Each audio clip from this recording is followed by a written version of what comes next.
تو پتہ چلتا ہے کہ جو بندہ گناہ یا زنا کا مرتکب ہوتا ہے تو 11 اس کے اوپر پریشانیاں آتی ہیں. سنیے ذرا.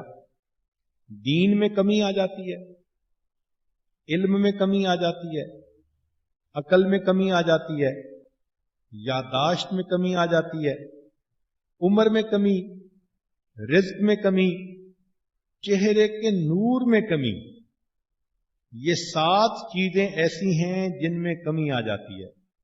اور آپ نے تجربہ بھی کیا ہوگا کہ جو الٹے سیدھے کاموں میں پھنس جاتی ہیں ان کے چہروں پہ عجیب نحوست ہوتی ہے.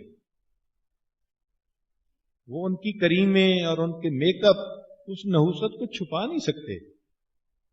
پھر ان کی صحتیں بھی خراب، کوئی نہ کوئی بیماری، راتوں کو نیند نہیں آتی، ساری ساری رات کروٹیں بدلتی جاگتی پھرتی ہیں.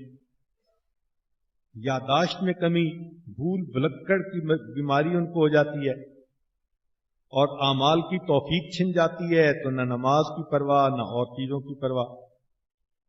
تو ایک گناہ تھا زنا جس کی وجہ سے 7 چیزوں میں کمی آئی، اور 8ویں چیز کہ اس کو پھر نیکوں سے بغض ہو جاتا ہے. چنانچہ اس قسم کی فیشنیبل لڑکیاں جو برے کردار کی ہوتی ہیں ان کو نیک لوگ ذرا نہیں اچھے لگتے، ان کو پردے والی عورتیں ذرا نہیں اچھی لگتی، ایسا بغض ہوتا ہے ان کے دل میں. پھر 9ویں چیز کہ ان کو اللہ سے دشمنی ہو جاتی ہے. اکثر آپ دیکھیں گی کہ جو اس قسم کے افیئر میں مبتلا ہوتی ہیں اللہ سے شکوے، اللہ نے یہ نہ کیا، میں نے یہ مانگا، میں نے اتنی دعائیں مانگی، میں نے اتنے وظیفے کیے. اور ہر ایسی لڑکی تقدیر بدلوانے کے لیے تیار پھرتی ہے.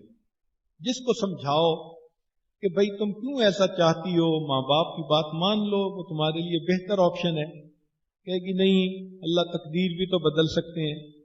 یہ بھی عجیب بات ہے کہ ہر لڑکی تقدیر بدلوانے کے لیے تیار پھرتی ہے. عمل تو ایسے کہ نماز بھی نہیں پڑھنی، اور کام وہ کروانا جو وقت کے مجدد کروایا کرتے تھے.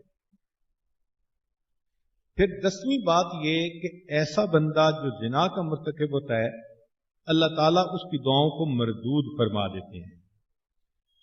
اور اسی لیے ایسے لوگوں کے شکوے ہوتے ہیں، نہ میری یہ بات پوری ہوئی، نہ یہ پوری ہوئی، نہ یہ پوری ہوئی.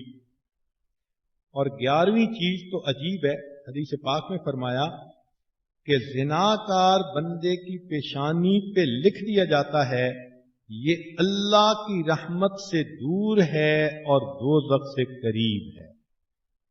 اللہ اکبر کبیرہ. آپ سوچیں کہ اگر اس گناہ کو کیا اور ماتھے پہ یہ سٹیمپ لگ گئی کہ یہ اللہ کی رحمت سے دور ہے اور دوزخ کے قریب ہے تو کیا بنے گا؟ تو اس لیے معصیت کوئی آپشن ہے ہی نہیں. ہاں اس سے بچنے کے لیے مصیبت بھی اٹھانی پڑے تو اٹھانے کو تیار ہے، مگر پھر اللہ تعالیٰ مدد کرتے ہیں، مصیبت ڈالتے نہیں، چونکہ بندے کی طبیعت کے اندر نیکی ہوتی ہے. اللہ مہربانی فرما دیتے ہیں، بندے کے ساتھ خیر کا معاملہ کرتے ہیں. چنانچہ فرمایا فاستجاب لہ، اللہ نے یوسف علیہ السلام کی دعا کو قبول کر لیا. یہاں سے 2 باتیں سامنے آتی ہیں کہ ایک تو اللہ تعالیٰ اپنے مقبول بندوں کی دعاؤں کو قبول فرماتا ہے،